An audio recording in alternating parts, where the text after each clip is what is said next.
चलो बेटा, इसमें हम लोग पढ़ रहे थे कंडक्शन ऑफ इम्पल्स। हमने पढ़ा था कि एक जोन में कैसे चलेगी। उसके बाद हम लोगों ने जंक्शन में पढ़ा था कि साइनेप्स में कैसे जाती हैं, एक न्यूरॉन से नेक्स्ट न्यूरॉन में कैसे जाएगी। अब मैंने आपको साइनेप्स के टाइप बताए थे, ठीक है, कि एक्सो एक्सोनिक, एक्सोडेंड्रिक और एक्सोसोमेटिक।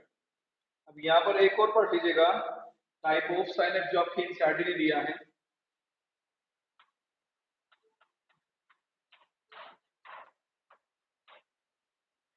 साइनेप्स के टाइप आपकी एनसीईआरटी के अकॉर्डिंग जो हमने इंपल्स पढ़ी थी अभी, एक्सोन टू एक्सोन या न्यूरॉन टू न्यूरॉन जो ट्रांसफर कर रही हैं, उसमें हमने पढ़ी थी केमिकल साइनेप्स। तो टाइप ऑफ साइनेप्स में आपकी होती है, जो हमने पढ़ी है वो केमिकल साइनेप्स है, और एक होती है आपकी इलेक्ट्रिकल साइनेप्स। ठीक है, तो ये इलेक्ट्रिकल और या इलेक्ट्रिकल केमिकल साइनेप्स आपके दो टाइप की साइनेप्स होती हैं। आपके 11th के एनसीईआरटी में ये मेंशन है। अब हमें क्या देखना है कि बीच में हम थोड़ा सा डिफरेंस लेके चलते हैं, क्योंकि क्या है कि ह्यूमन बॉडी में मोस्टली केमिकल साइनेप्स मिलती हैं, जिनमें एक न्यूरॉन से नेक्स्ट न्यूरॉन में मैसेज केमिकल की फॉर्म में ट्रांसफर होता है।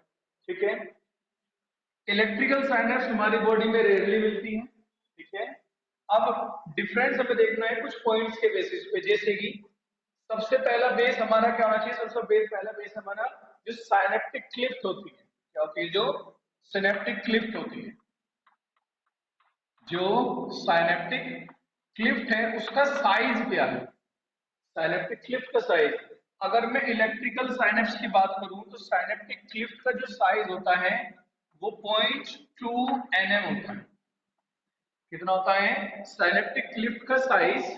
इलेक्ट्रिकल साइनेप्स में कितना? 0.2 nm है, जबकि केमिकल साइनेप्स में मोर देन 20 nm है। कितना है? More than 20 nm। दूसरा डिफरेंस क्या है कि इम्पल्स या जो स्पीड होती है वो यहाँ पर कैसी है, बहुत फास्ट होती है, और केमिकल सिनेप्स में इलेक्ट्रिकल के कंपैरिजन में कैसी होती है, स्लो होती है। समझ गए? अगर मैं स्पीड देखूं, किसकी स्पीड देखनी है मुझे, कि जब एक न्यूरॉन से नेक्स्ट न्यूरॉन में मैसेज ट्रांसफर होगा तो इलेक्ट्रिकल साइनेप्स में क्योंकि स्पेस कम है या बीच में गैप कम है तो वो फास्ट हो जाएगा, जबकि यहाँ पर ज्यादा है तो ये कैसा हो जाएगा, स्लो।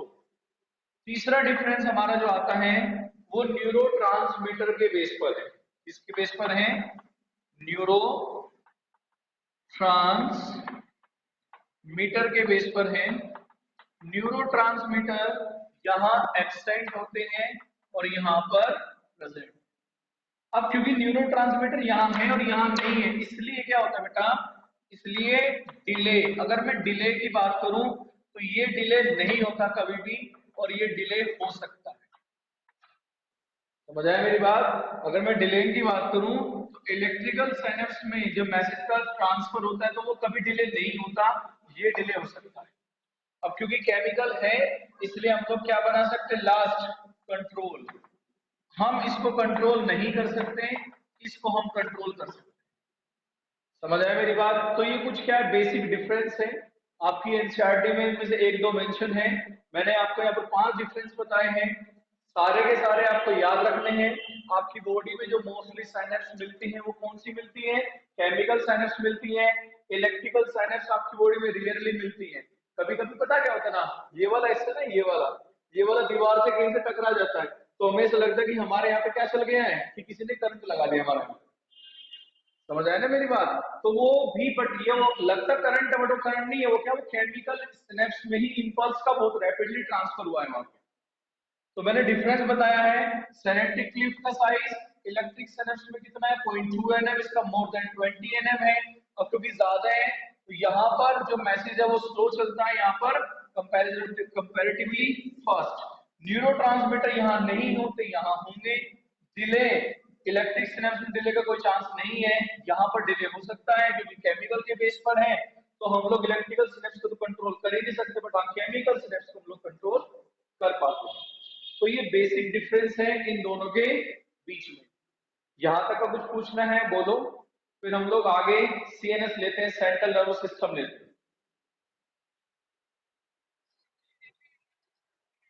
बिल्कुल बेटा, तो नहीं प्रगति। अच्छा, आधे में दिख रहा बेटा?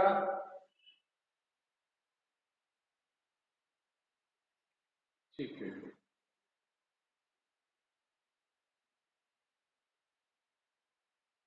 क्लियर हो गया बेटा सभी को? भाई बेटा, कंट्रोल इलेक्ट्रिकल सिनेप्स में नहीं होता, केमिकल सिनेप्स में होता है। तो मैंने इलेक्ट्रिकल में नीचे क्या लिखा है, एब्सेंट, और केमिकल में लिखा है मैंने प्रेजेंट। ठीक है,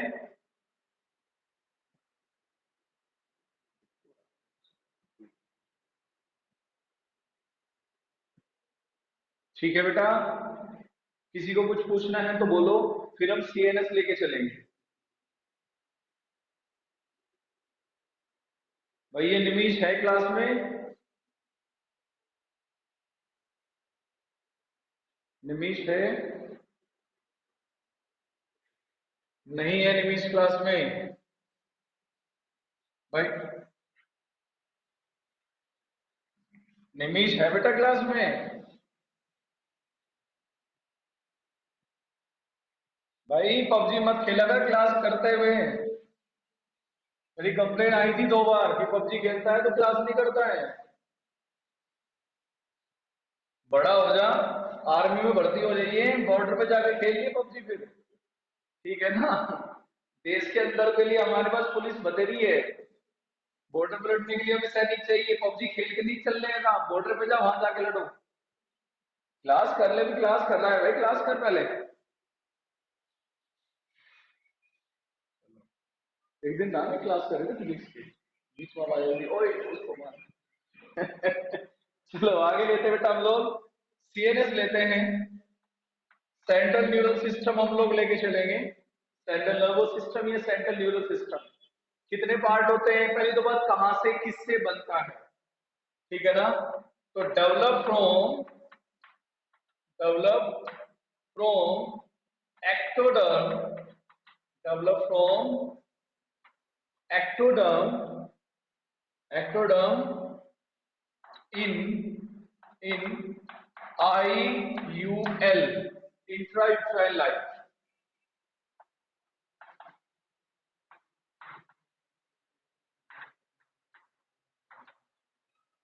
ठीक है, किससे डेवलप होता है? ये एक्टोडर्म से डेवलप होता है। जब आप लोगों ने 10th में रिप्रोडक्शन पढ़ा होगा, तो आफ्टर द फर्टिलाइजेशन जाइगोट बनता है, जाइगोट से एम्ब्रियो बनता है।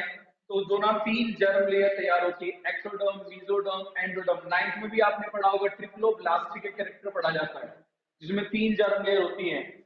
तो सीएनएस का जो डेवलपमेंट होता है वो एंडोडर्म सॉरी एक्टोडर्म से होता है आईयूएल लाइफ में, इंटरयूट्राइन लाइफ। ये एक्टोडर्म क्या प्रोड्यूस करती है? ये प्रोड्यूस करेगी न्यूरल ट्यूब। ये क्या प्रोड्यूस करती है? ये एक न्यूरल ट्यूब प्रोड्यूस करती हैं। और इस न्यूरल ट्यूब का, ये सपोज मैंने क्या मानी, ये मैंने मानी है न्यूरल ट्यूब। ठीक है, इस न्यूरल ट्यूब का एंटीरियर पोर्शन, एंटीरियर पोर्शन क्या बनाता है? वो ब्रेन बनाता है। जबकि पोस्टीरियर पोर्शन क्या बनाता है? वो स्पाइनल कोड तैयार करता है। समझ गए? तो ब्रेन किसने बनाया? ब्रेन बनाया है एंटीरियर ने। ब्रेन किसने बनाया? न्यूरल ट्यूब के एंटीरियर पार्ट ने ब्रेन बनाया है। जबकि पोस्टीरियर पार्ट ने क्या बनाया है? पोस्टीरियर पार्ट ने बनाया है स्पाइनल कोड। क्लियर है ना? तो सीएनएस किससे डेवलप होता है? एक्टोडर्म से डेवलप होता है, आईयूएल लाइफ में होता है। एक्टोडर्म क्या बनाती है? एक न्यूरल न्यूरल ट्यूब प्रोड्यूस करते हैं या फॉर्म करती है, जिसके एंटीरियर पार्ट से ब्रेन, पोस्टीरियर से क्या बनता है? स्पाइनल कोड बनती है। क्लियर है? अब देखो क्या होता है, ये जो एंटीरियर पार्ट है, ये जो एंटीरियर पार्ट है बेटा, यहां पर 3 वेसिकल बनती है। क्या बनती है? एंटीरियर पार्ट पे 3 वेसिकल बनती है। यहां पे अब मैं लेके लूं कि फॉर्म फॉर्म 3 वेसिकल। ये 3 वेसिकल बनाती है, मतलब बबल जैसी स्ट्रक्चर ये तैयार करती हैं। और उन बबल जैसी स्ट्रक्चर को हम लोग क्या बोलते हैं? उन बबल जैसी स्ट्रक्चर को हम लोग बोलते हैं प्रोस एनसेफेलॉन। प्रोस एनसेफेलॉन कहाँ? एक को, दूसरी को हमने बोला है मैस एनसेफेलॉन, और तीसरी को मैंने बोला है रोम एनसेफेलॉन। समझ गए? तो एंटीरियर पोर्शन जब ब्रेन बनाता है तो एंटीरियर पोर्शन में क्या बनाता है? एंटीरियर पोर्शन पहले 3 वेसिकल्स बनाता है, 3 बबल जैसे स्ट्रक्चर तैयार करता है। और उन 3 बबल स्ट्रक्चर में से एक क्या होती है? एक बनाती है प्रोस एनसेफेलॉन, दूसरी बनाती है मेस एनसेफेलॉन, और तीसरी बनाती है रोम एनसेफेलॉन। ब्लर आ रहा है बेटे? क्या सभी को ब्लर दिख रहा है? अब बताओ ओजा जी, अब क्लियर है?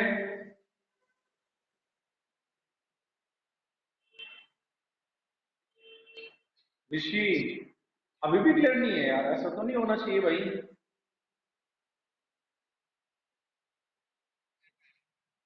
पता है क्या होता है ना, आप एक्चुअली यहाँ पे फैन चलता है ना ऊपर, तो ये हिलता है ट्राइपॉड। तो प्रोस एनसेफेलॉन, मेस एनसेफेलॉन एंड द रोम एनसेफेलॉन, अगर आप देखोगे एनसीईआरटी में कोई वर्ड नहीं है, ठीक है ना? आपकी जो फिंगर टिप्स है उसमें भी एक दो वर्ड मिलेगा, इसमें से ज्यादा नहीं मिलेंगे। तो प्रोस एनसेफेलॉन, मेस एंड द रोम रोम एनसेफेलॉन। जो प्रोस एनसेफेलॉन है, क्रॉस इंसेफेलॉन, ये क्या बनाता है? ये बनाता है आपका फोर ब्रेन। ये क्या बनाता है आपका? ये फोर ब्रेन बनाता है। ये आपका बनाता है मिड ब्रेन। ये आपका क्या बनाता है? मिड ब्रेन बनाता है। और ये आपका बनाता है हाइंड ब्रेन। समझ आया मेरी बात?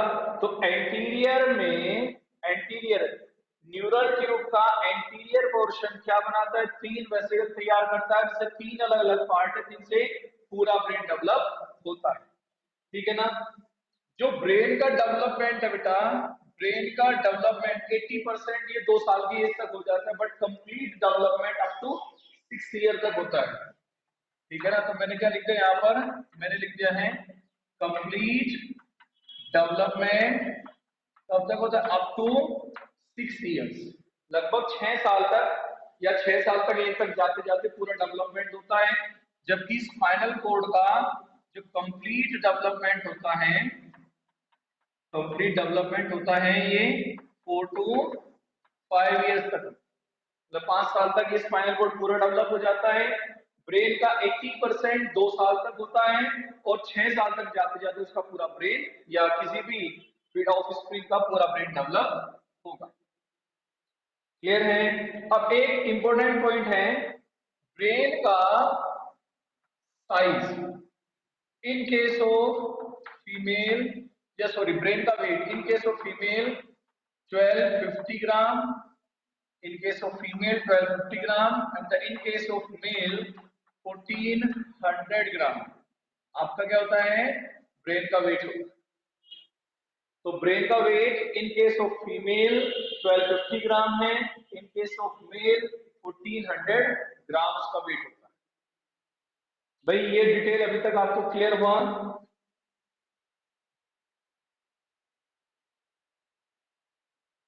बेटा यहां तक की डिटेल में कुछ पूछना है तो बोलो आप मुझे।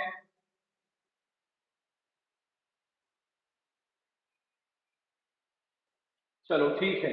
अब क्या होता है इसमें, जो आपका ब्रेन है, ब्रेन किससे कवर होता है भाई? Covered by brain Manning's. ये ब्रेन मैनिंग से कवर्ड होता है। मैं रब कर रहा हूं अब।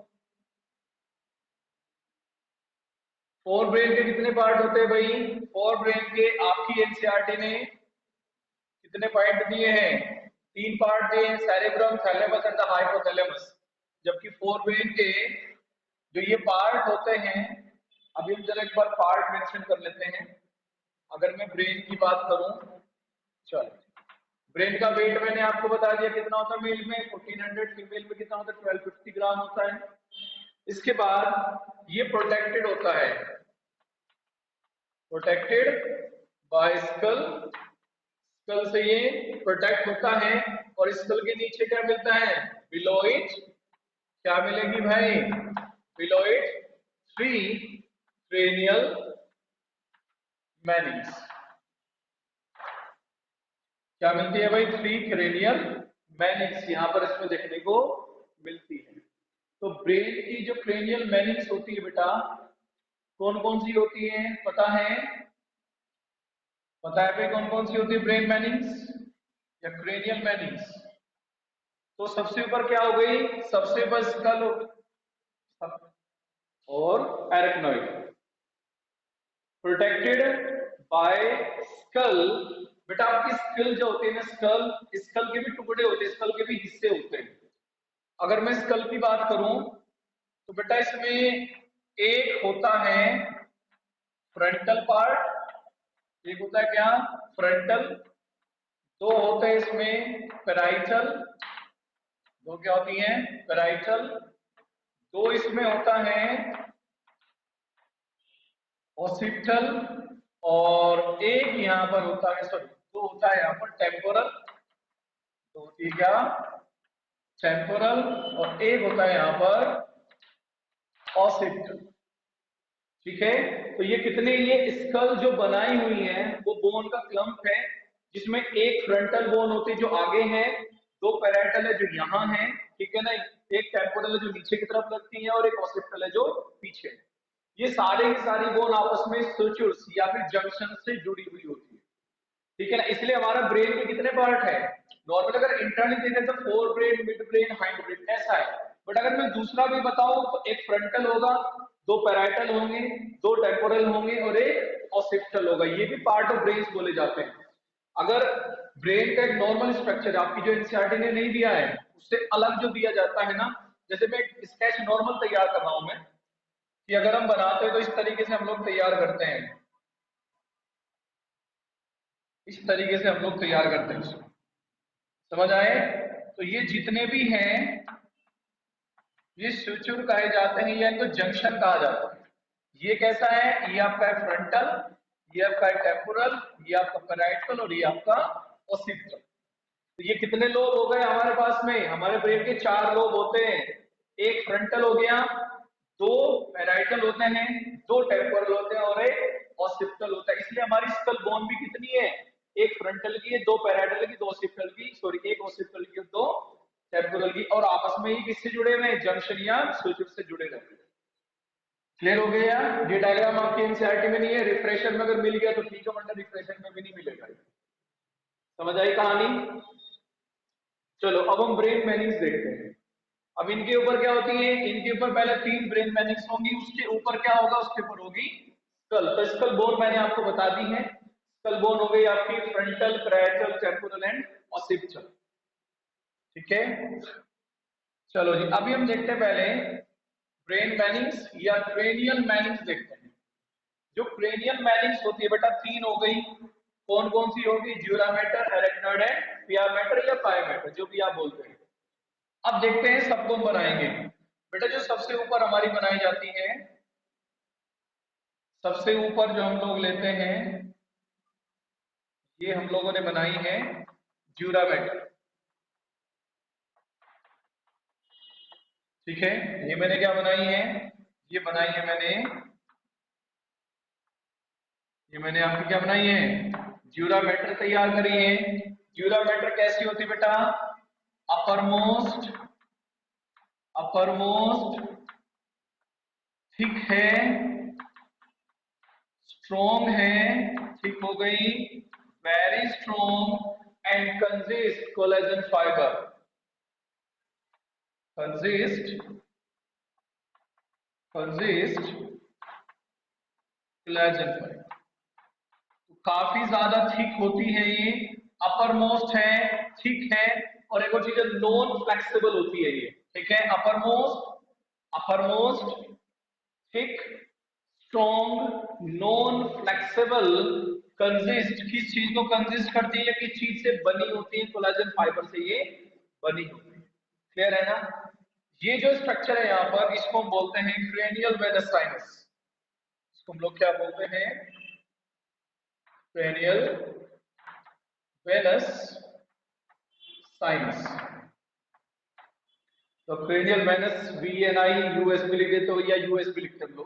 तो क्रेनियल वेनस साइनस ये आपकी बनती है, ये कैविटी होती है, इस कैविटी के थ्रू CSF बाहर निकलता है। कहाँ निकलता है? बाहर निकलता है। ये आपकी क्या हो गई? ये आपकी होगी बेटा ड्यूरामेटर। अब इसके नीचे कौन सी होती है? इसके नीचे होती है एरेक्नोइड।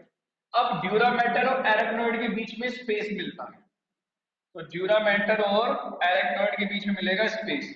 इस तरीके से ये हो गई, और यहां से विलाइज निकलती है। क्या निकलती है? यहां से विलाइज ये निकलती है। तो ये हो गई आपकी एरेक्नोइड हो गई है। ये क्या हो गई? एरेक्नोइड। ये जो बीच वाला एरिया है, ये वाला जो बीच वाला एरिया है, वो कहाँ है? वो ड्यूरामेटर के नीचे है। कहाँ है? ड्यूरामेटर के नीचे। इसलिए इसको क्या बोलते हैं? इसको बोलते हैं सब ड्यूरल, सब ड्यूरल कैविटी और स्पेस। क्या बोलते हैं इसको? सब ड्यूरल कैविटी और स्पेस कहते हैं। यहाँ पर फ्लूइड भरा हुआ होता है जो कि आपके ब्रेन को अनवांटेड शॉक से बचा के रखता है। तो ये क्या हो गया? एरेक्नोइड। ये क्या हो जाती है? इसको मैंने विलाई लिख दिया सिर्फ। क्या लिख दिया मैंने? विलाइज। क्या लिख दिया मैंने? विलाइज लिख दिया मैंने इसको। तो विलाइज क्या है? ये एरेक्नोइड विलाइज क्या है? क्योंकि एरेक्नोइड लेयर से तैयार हो रही है, उससे निकलती तो ये एरेक्नोइड विलाइज कही जाती है। अब जो एरेक्नोइड विलाइज हैं वो किस चीज की बनी होती है? बेटा ये कनेक्टिव टिश्यूज की बनी होती है। तो मैंने क्या लिख दिया? मैंने लिख दिया है कंजिस्ट सीटी। सीटी का मतलब है कनेक्टिव टिश्यू। तो ये कनेक्टिव टिश्यू से बनी होती है। इसके बाद नीचे आ जाओ आप जरा। जब हम नीचे आ जाते हैं इसमें, इसके नीचे कौन सी आएगी? इसके नीचे आएगी आपकी पियामेटर या पायामेटर आ जाएगा इसमें आपका ये। ठीक है, तो ये हो गया आपका पायामेटर आ गया। ये किस चीज की बनी होती है? इनरमोस्ट लेयर हो गई है। ये भी कनेक्टिव टिश्यू कंसिस्ट करती है। Consist connective tissue with dense capillary. अब कैपिलरी कौन सी है? ब्लड कैपिलरीज है। तो इसके पास में ब्लड कैपिलरीज भी मिलती है। क्या मिलेगी? ब्लड कैपिलरीज है। तो यहाँ पर ब्लड कैपिलरीज का नेट बना होता है, गुच्छा सा बना होता है सारा, जिसकी वजह से यहाँ पर मतलब अबंडेंट सप्लाई चलती है ब्लड की। तो ये क्या हो गई आपकी पियामेटर? किसकी बनी है? कंसिस्ट करती है connective tissues with dense blood capillaries. एक चीज बेटा बहुत इंपॉर्टेंट है, जो एरेक्नोइड है ये सिर्फ मैमल्स में मिलती है, बाकी किसी भी क्लास या फाइलम के एनिमल में नहीं मिलती। समझ गए? ये किसका कैरेक्टर है? Only present in mammals. ये सिर्फ मैमल्स में मिलती है, बाकी किसी में ऐसा नहीं है। अब देखो ड्यूरामेटर के नीचे क्या है? Subdural cavity. अब एरेक्नोइड के नीचे भी है, तो इसको मैंने क्या लिख दिया? सब एरेक्नोइड कैविटी। तो ये सब एरेक्नोइड कैविटी होगी। अब इस कैविटी में क्या भरा होता है? इस कैविटी में भरा होता है बेटा CSF, सेरेब्रोस्पाइनल फ्लूइड। यहाँ भरा हुआ होता है। तो ये क्या करती है? यहाँ से सेरेब्रो स्पाइनल फ्लूइड, कहाँ? ये सेरिब्रल। यहाँ से CSF जाएगा, विलाय से होता हुआ कहाँ चला जाएगा? इन क्रेनियल वेनस साइनस में चला जाएगा, और यहाँ से फिर वो ब्रेन को छोड़ता हुआ या फिर ब्रेन से बाहर निकलता है, मिड ब्रेन से निकलता हुआ नीचे चला जाता है। तो ये आपकी क्या है? ये आपकी थ्री क्रेनियल मैनिंग्स है, जो कि आपके ब्रेन को प्रोटेक्ट करती हैं। इसके ऊपर क्या होती है? इसके ऊपर आ जाएगी आपकी स्कल। तो स्कल क्या होती है? स्कल इसी से अटैच होके चलती है। तो ये तो मैंने थोड़ा सा गैप बना दिया है। ये क्या बेटा? इसकी ये आपकी स्किल है, स्कल है। अब आपने यहाँ पर क्या याद रखना है कि आपकी जो स्कल है, स्कल और ड्यूरामेटर के बीच में स्पेस नहीं होता। क्या याद रखना है? स्कल और ड्यूरामेटर के बीच में स्पेस नहीं होता। आपको यही तीनों लेयर ड्यूरामेटर, एरेक्नोइड, पियामेटर आपको स्पाइनल कॉर्ड में भी मिलेगी, जो कि स्पाइनल कॉर्ड को प्रोटेक्ट करती है। बट स्पाइनल कॉर्ड के केस में क्या होगा कि बाहर की जो वर्टिब्रा बोन है, वर्टिब्रा कॉलम की जो बोन है, उसके और ड्यूरामेटर के बीच में स्पेस मिलता है। तो स्पाइनल कोर्ड के केस में ड्यूरा मैटर के ऊपर स्पेस मिलता है, जबकि ब्रेन में ऐसा या स्कल में ऐसा नहीं मिलता। समझ आया भाई? स्पाइनल कोर्ड में ड्यूरा मैटर के ऊपर स्पेस मिलता है, जबकि ब्रेन के केस में ड्यूरा मैटर के ऊपर स्पेस नहीं मिलता। वहां पर स्कल सीधा किससे कांटेक्ट में रहती है, किससे अटैच रहती है? ड्यूरा मैटर के अटैच में रहती है। ठीक है भाई, ये क्या है? पिया मैटर है। और इसी के नीचे क्या आ जाता है? इसी के नीचे आ जाता है बेटा सेरिब्रम आ जाता है। तो सेरिब्रम का सल्क और गायरीज आ जाता है। तो ये नीचे क्या हो गया? ये सेरिब्रम हो गया। अब एक चीज याद रखना, सल्क और गायरीज क्या होते हैं? देखो, जो हिस्सा ऊपर की तरफ जा रहा है, जो हिस्सा ऊपर की तरफ जा रहा है, सेरिब्रम का वो पार्ट जो कि ऊपर की तरफ जा रहा है, इसको बोलते हैं हम लोग गायरी कहते हैं। जो नीचे आ रहा है इसको सल्काई या सल्क कहते हैं। समझ गए? जो ऊपर की तरफ उठ रहा है, ग्रो कर रहा है, ऊपर की तरफ जा रहा है, तो जी का मतलब गायरी, जी का मतलब ग्रो। जो ऊपर की तरफ जा रहा है वो गायरी कहा जाता है, जो नीचे की तरफ है वो काका जी।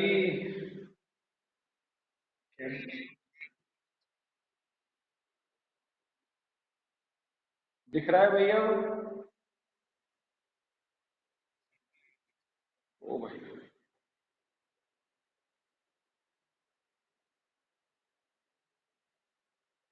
अब दिखा बेटा?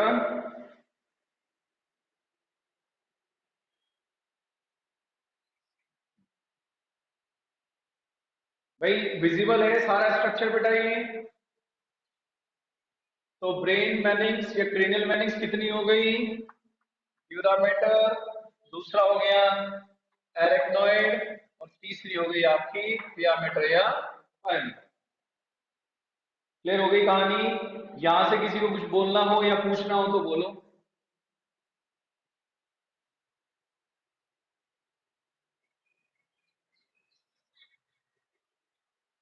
बेटा जो सेरिब्रम है ना, सेरिब्रम किसके साथ में, या पियामेटर या पायामेटर सेरिब्रम के साथ अटैच रहती है। ठीक है? अब देखो यहाँ पर वेव चल रही है, ऊपर नीचे चल रही है। तो सेरिब्रम का या सेरिब्रल कोर्टेक्स, सेरिब्रम या सेरिब्रल कोर्टेक्स, सेरिब्रल कोर्टेक्स आपको बुक में लिखा मिलेगा ये वाला, क्योंकि सेरिब्रम के ऊपर वाले पोर्शन को हम सेरिब्रल कोर्टेक्स कहते हैं। तो सेरिब्रल कोर्टेक्स का वो रीजन जो कि ऊपर की तरफ चला है, जो कि कहाँ है, जो कि ऊपर की तरफ गया है, वो गायरिस बोला जाता है। जो नीचे है, डिप्रेशन गड्ढा सा बना हुआ है, वहां पर वो सल्काई कहा जाता है। क्लियर है? और ह्यूमन के केस में याद रखना, ह्यूमन अब एक्चुअली क्या था ना बेटा, ये आईसीएससी वाले बच्चे जो है ना, आईसीएससी वाले बच्चों ने क्या ह्यूमन इवोल्यूशन पढ़ा है 10th में?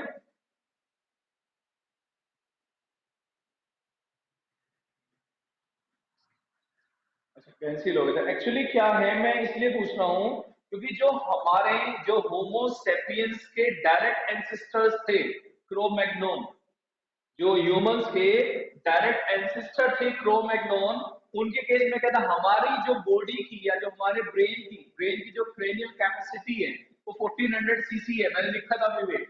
बट जो हमारे डायरेक्ट एंसेस्टर थे, कौन, क्रोमैग्नोन, उनकी कितनी थी? 1650, 1650 थी। हमारी कितनी है?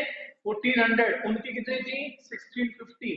इसका मतलब ये नहीं है कि हमारे अंदर दिमाग कम हुआ, नहीं, हमारे अंदर सर्क और गायरीज का नंबर बढ़ गया है, अमाउंट बढ़ गया है इनका। इस वजह से हमारे ब्रेन का वेट अगर कम भी हुआ है तो सर्क और गायरीज का नंबर बढ़ा है, तो हम उनसे ज्यादा इंटेलिजेंट हो गए। समझ आया मेरी बात? तो जो हमारे डायरेक्ट एंसेस्टर थे उनकी क्रेनियल कैपेसिटी 1650 थी, हमारी 1400 के करीबन 1450 है। तो वहां से हम तक आते आते क्या हुआ है, सल्क और गायरीज का नंबर इंक्रीज हुआ है। तो जिसके अंदर सल्क और गायरीज का नंबर जितना ज्यादा होगा वो उतना ही ज्यादा इंटेलिजेंट बोला जाता है। ठीक है? तो सल्क और गायरी वाला याद रखना, ग्रोथ ऊपर की तरफ तो गायरी, बाकी का नीचे आ गया तो सल्काई हो गया। सेरिब्रम एग्जैक्ट वर्ड क्या है, सेरिब्रल कोर्टेक्स का पार्ट है ये। बाकी और कुछ पूछना हो किसी को तो बोलो।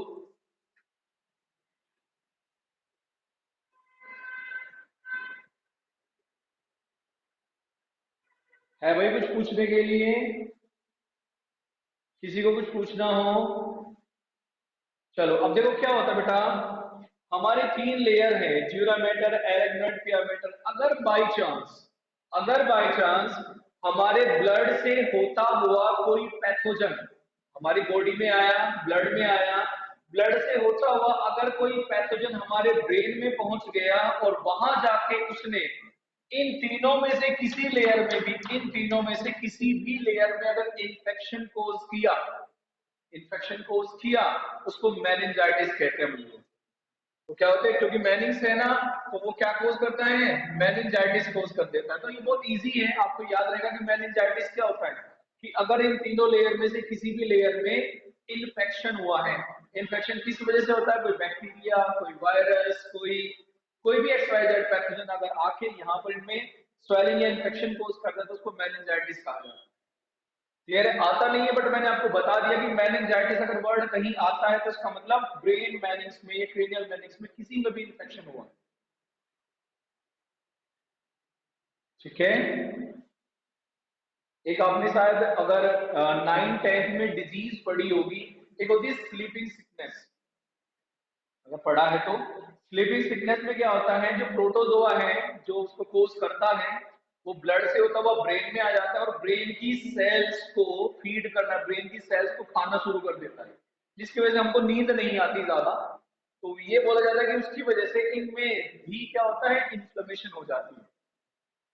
चलो यहां तक का बेटा अगर आपने नोट आपने देख लिया हो, समझ लिया हो, तो ठीक है, मैं इसको रफ करता हूं। अदरवाइज किसी को कुछ पूछना है तो बोलो।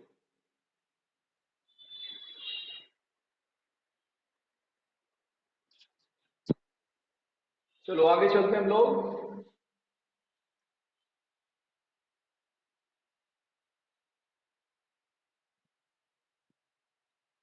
हम इसमें लेते हैं, पहले मैं आपको पार्ट्स बताता हूं आपके ब्रेन के कौन कौन से पार्ट हैं। जैसे अभी तो मैंने आपको एक ओवरऑल बताया कि fore brain, mid brain, hide brain. अभी मैंने तो बताया था फ्रंटल, टेम्पोरल, ओसिपिटल और पेराइटल। तो आपके कौन कौन से पार्ट बताए थे बेटा मैंने? पहला बताया था मैंने प्रोस एंसिफेलॉन। प्रोस एंसिफेलॉन क्या बनाता है आपका, ये आपका बनाता है आपका फोर ब्रेन।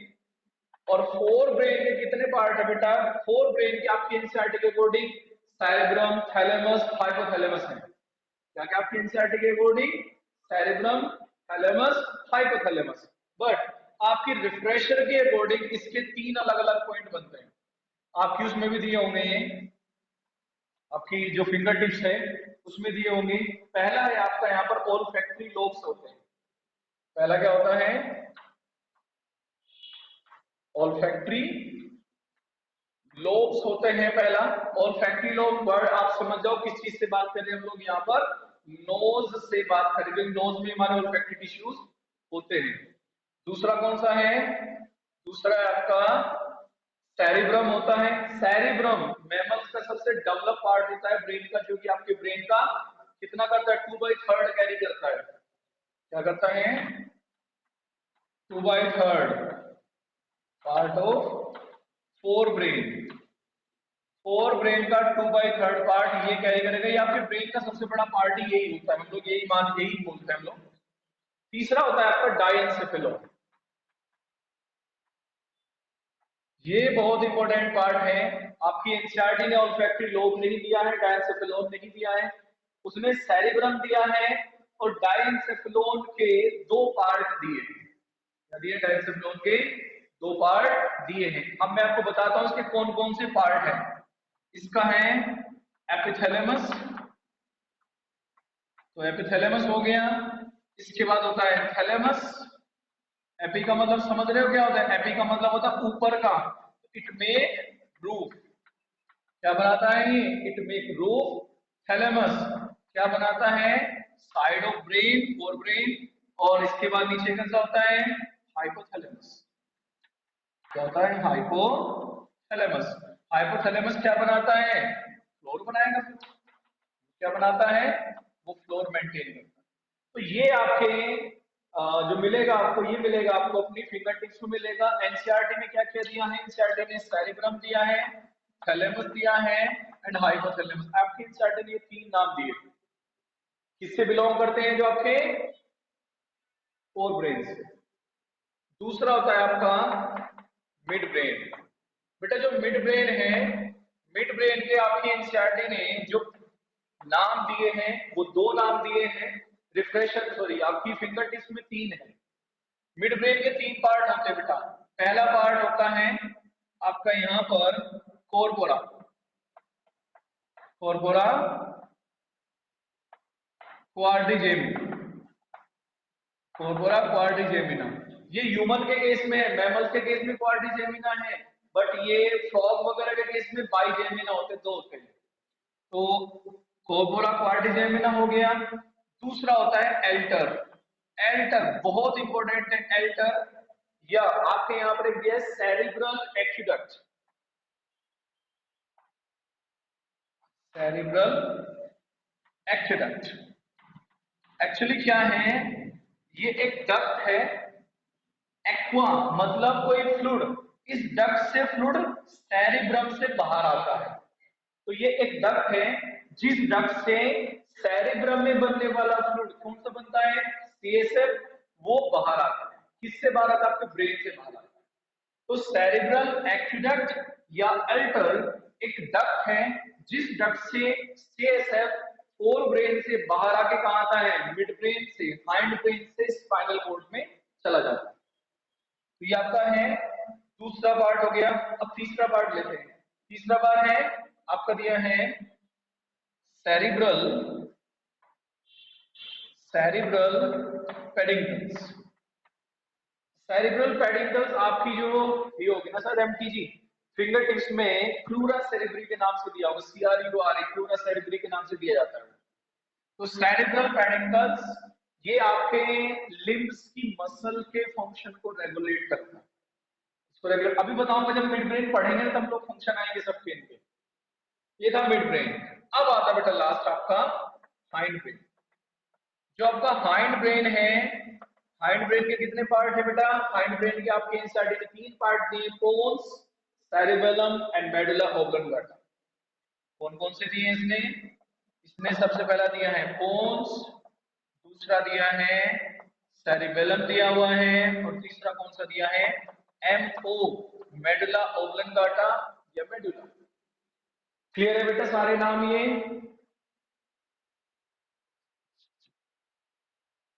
ठीक है, ये सारे नाम है। अब अपन लोग सबसे पहले, अब हम लोग सबसे पहले ब्रेन का डायग्राम बनाएंगे, क्योंकि आप 11th में हो और आपका एचपी बोर्ड का पेपर है। तो एचपी बोर्ड में कभी कभी लेबलिंग स्ट्रक्चर आ जाती है ब्रेन की बनाने के लिए। जो आपके एनसीईआरटी में ब्रेन दिया हुआ डायग्राम, वही आपको बनाना है। इजीली तरीके से हम उसको बना लेंगे। बेटा यहां तक का किसी को कुछ डाउट हो, कुछ पूछना है तो बोलो।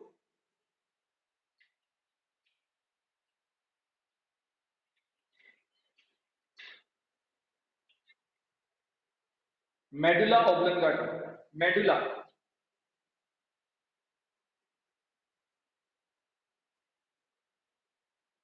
क्लियर? बेटा किसी को कुछ पूछना है बोलो। मिताली है क्लास में?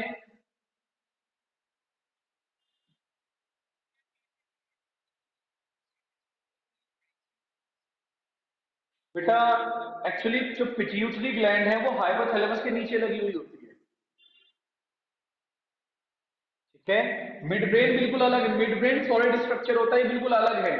तो अगर पिट्यूटरी की बात करूं मैं, या पेनियल ग्लैंड की बात करूं, या ऑप्टिक चाइस्मा की बात करूं मैं, तो वो सब किसके पास है? वो डायंसेफेलोन के पास चला जाता है। एक्चुअली क्या होता है ना, जो आपकी एनसीईआरटी ने डायग्राम दिया है, उस डायग्राम से इसमें से कुछ चीजें क्लियर होगी। बट जब मैं आपको फोर ब्रेन पढ़ाऊंगा ना, तो फोर ब्रेन में मैं एक दूसरा डायग्राम भी बनाऊंगा जिसमें आपको कुछ एडिशनल फिगर्स या कुछ एडिशनल चीजें देखने को मिलेगी जो आपके एनसीईआरटी के डायग्राम में नहीं है। बेटा किसी कॉर्पस, बेटा जो सुनो, जो कॉर्पस कैलोसम होता है, एक्चुअली हो क्या, जो हमारा सेरिब्रम है, सेरिब्रम दो हिस्सों में बटा हुआ होता है। उनको आपस में जो कनेक्ट करने के लिए माइलिनेटेड न्यूरॉन्स का एक्सोन पार्ट जो होता है वो कॉर्पस कैलोसम तैयार करता है। ठीक है। सेरिब्रम लोंगिट्यूडनली दो हिस्सों में बटा हुआ होता है, ऐसे बटा हुआ है। इनको आपस में जोड़ने के लिए, इनको आपस में जोड़ने के लिए जो बीच में ट्रैक बनेगा उसको हम कॉर्पस कैलोजम कहते हैं। ठीक है, कुमुद बेटा समझ आया?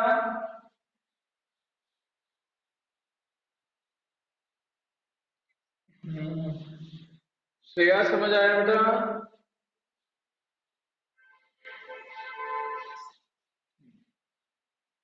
चलो बेटा, ब्रेन में डायग्राम हम बनाएंगे।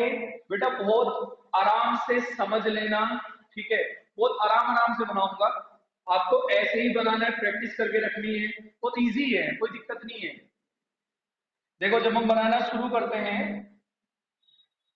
तो नीचे से स्टार्ट करेंगे इसको बनाना।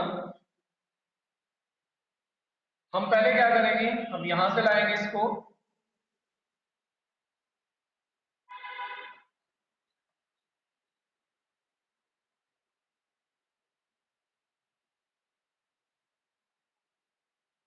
एक एक चीज हम लेके चलेंगे। ये मैंने पिट्यूटरी बनाया है, ये मैंने पिट्यूटरी बनाई है।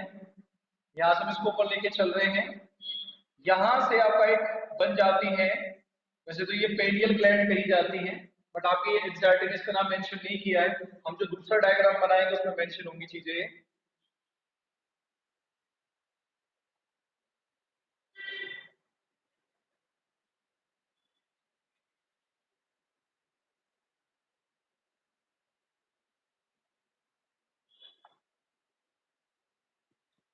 बेटा यहां तक का क्लियर है? कोई डाउट तो नहीं होगा ना? मैं अभी सीधी सी लाइन खींची है एक, यहाँ पर ये बन जाता है आपका, ये एपिथैलेमस कहा जाता है वैसे। पिट्यूटरी हो गया, पेनियल ग्लैंड हो गया, उसके पीछे मैंने ये पोन्स बनाया है, और नीचे ये मेडुला ऑब्लंगाटा है। ये मेडुला ऑब्लंगाटा होता है और नीचे वो स्पाइनल कॉर्ड के फॉर्म में निकल लेता है। अब भाई ड्रॉ हो गया यहां तक सभी का? अब आओ दूसरी लाइन। देखो दूसरी लाइन हमें कैसे मेंशन करनी है। दूसरी लाइन हमें बनानी है, हम यहां से लेंगे, यहां से हम इसको इस तरीके से हम बिल्कुल ये सीधी लाइन डाल देंगे। हमने क्या डाल दिया ये, चलो थोड़ी सी वेव भी बना लेते हैं। हमने इस तरीके से इसको यहाँ पर ये वेव दे दी है। ये मेडल ऑब्लंगाटा है, यहाँ भी मेडल ऑब्लंगाटा हो गया। ये पोन्स है, इधर पोन्स नहीं होगा, इधर कौन आएगी, इधर आएगी आपकी सेरिबेलम। तो यहां से इस तरीके से मैंने इसको ये वेव बना दी है आगे से। अब इस पे आ जाओ। यहां से हम इसको लाएंगे, एक वी हम यहां बनाएंगे, वी हम यहां बनाएंगे, और एक वी हम यहां बनाएंगे। एक भी मैंने पिट्यूटरी के ऊपर बनाया है और एक भी मैंने एपिथैलेमस के पीछे बनाया, तो दो भी मैंने यहां पर बना दिए। इसके बाद हम इसको घुमा देंगे यहां से। यहां से हम घुमाने के बाद इसको लेके हम इस तरीके से लेकर जाएंगे ये। यहां क्या है ये, यहां पर इसमें हम लोग बनाते हैं ये कॉर्पस कैलोजम, हम लोग बना लेते हैं। ये कॉर्पस कैलोजम हमने बना लिया है, और ये जो कॉर्पस कैलोजम है, चलो मैं यहां से दूसरे तरीके से बनाता हूं। यहां से मैं इसको दूसरे कलर से बना लेता हूं।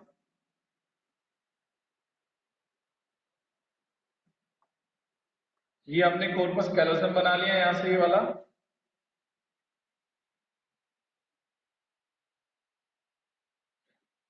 ये कॉर्पस कैलोसम हमने लिया है। यहां से ये नीचे आएगा, जब ये नीचे आता है तो इस एपी के साथ अटैच हो जाएगा। यहां से ये अटैच हो गया इसके साथ। भाई यहां तक का समझ आ गया बेटा? जैन आई है क्लास में?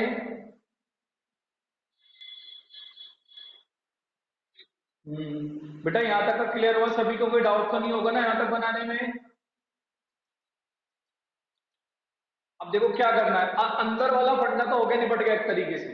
अब इस साइड में लेते हैं हम लोग। इस साइड से हम लेकर आएंगे इसको, इस साइड से हम लोग जीनो जैसे स्ट्रक्चर लेकर आते हैं, पतला सा स्ट्रक्चर बनाएंगे यहाँ पे, और इसको हम लोग इस तरीके से लेकर जाएंगे। यहाँ से हमने इसको स्टार्ट किया है, ये जीन स्ट्रक्चर बनाई है, और यहाँ से हम इसको इसके साथ ले जाके हमने अटैच कर बन गया। यहाँ से ये खत्म हो गया, यहीं पे कहानी इसकी। तो ये अंदर, तो ये वाली जो अंदर वाली जो स्ट्रक्चर है बिल्कुल आपको अलग दिखाई देगी। ये हल्के से कैसी है, ये स्काई ब्लू कलर की, बिल्कुल आपको अलग दिखाई देगी अंदर वाली स्ट्रक्चर। अब हम आ जाते हैं यहाँ पर। यहाँ हमें क्या करना है, यहाँ हमें आड़ी तिरछी लाइन बना देनी है। इस तरीके से हम घुमाते हुए लाइन लेकर आएंगे और पोन्स के बिल्कुल सामने, इसके पोन्स के बिल्कुल सामने अपन लोग किन्हें क्या बनानी है, यहाँ पर हमें सेरिबेलम तैयार करना है। तो फिर से ये स्ट्रक्चर कुछ इस तरीके से अंदर को निकल, हमने क्या करा, ऐसे आड़ी तिरछी लाइन बनाना शुरू करा इस तरीके से। और हमने कहा पोन्स के सामने हम लोग क्या बनाएंगे, सेरिबेलम बनाएंगे। और फिर ये लाइन हमारी चली गई इसके अंदर। अब क्या करना है हमें, अब हम यहां से हिस्से को पकड़ेंगे। अब हम यहां से लेंगे, हम यहां से हमारा क्या चलेगा, अब यहां से हमारा चलेगा, यहां से हमारा अब चलेगा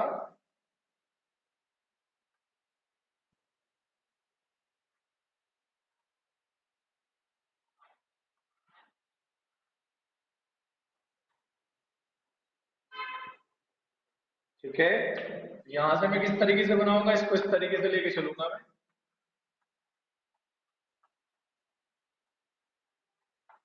ये ठीक है। ये बना दिया हमने यहां पर।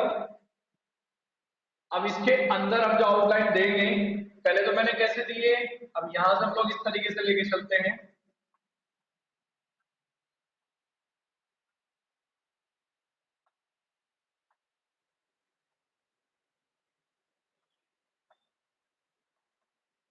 तरीके से यहां से हम लोग इसमें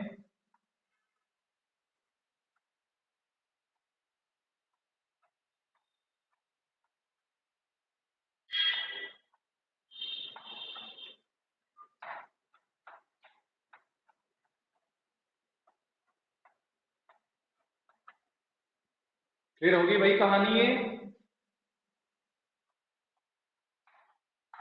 ये कहानी क्लियर होगी बेटा सभी को, ये तो बन जाएगा आराम से, इसमें कुछ इतनी बड़ी कहानी जोड़नी नहीं है। ये हो गया तुम्हारा सेल। अब बात कहां की है, अब बात है तुम्हारी, अब बात है तुम्हारी यहाँ की। यहाँ हमें क्या बनाना है, यहाँ हमें बनानी है सेरिबेलम। तो जब हम सेरिबेलम बनाएंगे, सबसे पहले सेरिबेलम की आउटलाइन देंगे। सबसे पहले लोग, हम सबसे पहले क्या देंगे, हम लोग सबसे पहले हम लोग सेरिबेलम का आउटलाइन देंगे। तो क्योंकि एक साइड से ही आपके एनसीईआरटी ने शो कर रखा है सेरिबेलम की आउटलाइन है, इस तरीके से हम लोग उसको बना देते हैं। और अगर हमें बहुत इजी तरीके से सेरिबेलम को तैयार करना है, तो हम लोग क्या करते हैं, देखो आपकी एनसीईआरटी ने क्या दिया, आपकी एनसीईआरटी ने इसके अंदर कुछ इस तरीके से स्ट्रक्चर बना रखी है। कुछ इस तरीके से उसने स्ट्रक्चर यहाँ पर दी हुई है, इस तरीके से, ठीक है। कुछ इस तरीके की स्ट्रक्चर एनसीईआरटी ने आपकी दी हुई है। अगर आपको देखना है, आप इस तरीके से आपकी एनसीईआरटी ने हमें स्ट्रक्चर दी, तो ये आपकी क्या है, ये आपकी बन जाती है सेरिबेलम। अदरवाइज क्या होता है बेटा, जब हम सेरिबेलम ड्रॉ करते हैं ना, मैं आपको एक बहुत इजी तरीका बताता हूँ कि जब हम सेरिबेलम बनाएंगे तो हम लोग क्या कर लेते हैं, हम लोग सेरिबेलम एक्चुअली 3 लोब्स होते हैं। तो एक लोब बना दिया, 2 लोब ले लिया हमने, और एक तीसरा लोब हमने ले लिया। तो हम 3 लोब ले लेते हैं एक साथ। इस तरीके से हम लोग 3 लोब लेते हैं, और इन लोब्स में यहां से सेंटर लाइन उठा देते हैं। एक लाइन इधर चली गई, एक इधर चली गई, और एक चली गई आगे। तो ट्री जैसा स्ट्रक्चर हम इसमें बनाते हैं, और फिर बाहर हम इसमें इस तरीके से ये अटैच कर देते हैं। क्योंकि हमें एक ही पोर्शन दिखाना है, तो हम लोग ये अटैच करते हैं, इसके बीच में हम फिर लाइन बनाते हैं। तो क्या है कि हमारा जो सेरिबेलम है वो इस तरीके से मोटा सा बेट रखा हुआ है यहाँ पर। समझ आई कहानी। तो ये सबसे इजी तरीका है, आपको पता भी चल जाएगा एक्चुअली होता क्या है कि सेरिबेलम, जब आप पढ़ोगे ना थ्योरी, तो सेरिबेलम कैसे स्ट्रक्चर है, सेरिबेलम कॉन्व्यूलेटेड स्ट्रक्चर है। इस तरीके का स्ट्रक्चर है कि उसके अंदर ज्यादा से ज्यादा न्यूरॉन्स आ सके। क्लियर है। अब क्या है तुम्हारे यहां पर, यहां से एक स्ट्रक्चर निकलेगी, और वो आके फोन्स के साथ अटैच हो जाएगी। ठीक है, यहां तक की चीजें समझ आई। यहां पर एक बबल जैसा रखा होगा, इस बबल जैसे स्ट्रक्चर के नीचे हमारी थैलेमस होती है या हाइपोथैलेमस है। ये पिट्यूटरी हो गया, इधर मिड ब्रेन निकल गया। बेटा यहां तक किसी को कोई डाउट हो तो बोलो आप मुझे, यहां तक का बनाने में कोई दिक्कत होगी आप?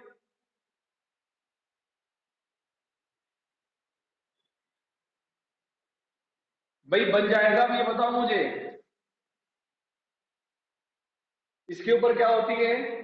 ब्रेन मैनिंग्स होती है। एक मैनिंग डाल देंगे, उसके बाद हमें बनानी है बोन इसके ऊपर। तो ये मैनिंग हमने डाल दी है किसके ऊपर? ये मैनिंग हमने इसके ऊपर डाल दी है।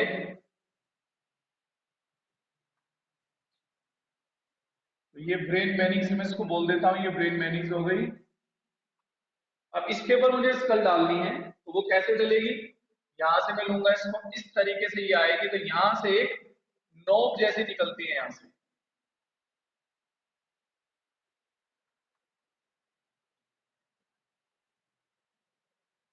इस तरीके से नोक जैसी निकली हुई होगी।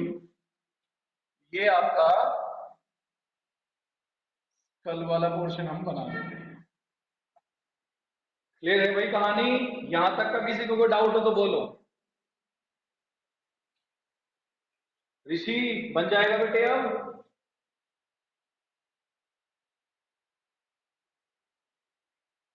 भाई कोई है, कोई मुझे सुन पा रहा है कि नहीं सुन पा रहा है क्लास में? बेटा बन जाएगा डायग्राम ये? देखो बहुत छोटा सा है। ये क्या है आपकी? पिट्यूटरी हो गई। इसी के यहां से हम लोग इसको लेते हैं, ये क्या हो गया? ये हमने ले लिया है थैलेमस हो गया। ठीक है। पिट्यूटरी के ऊपर वाला ये वाला हिस्सा यहाँ पर, ये वाला क्या है? हाइपोथैलेमस हो गया। हाइपोथैलेमस।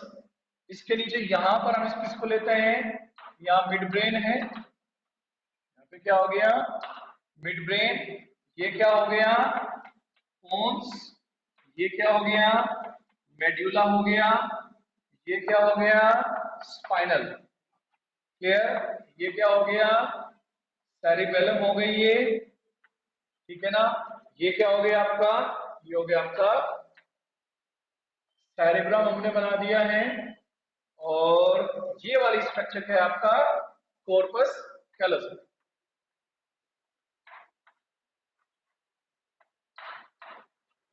क्लियर? कोई डाउट बेटा किसी को तो बोलो।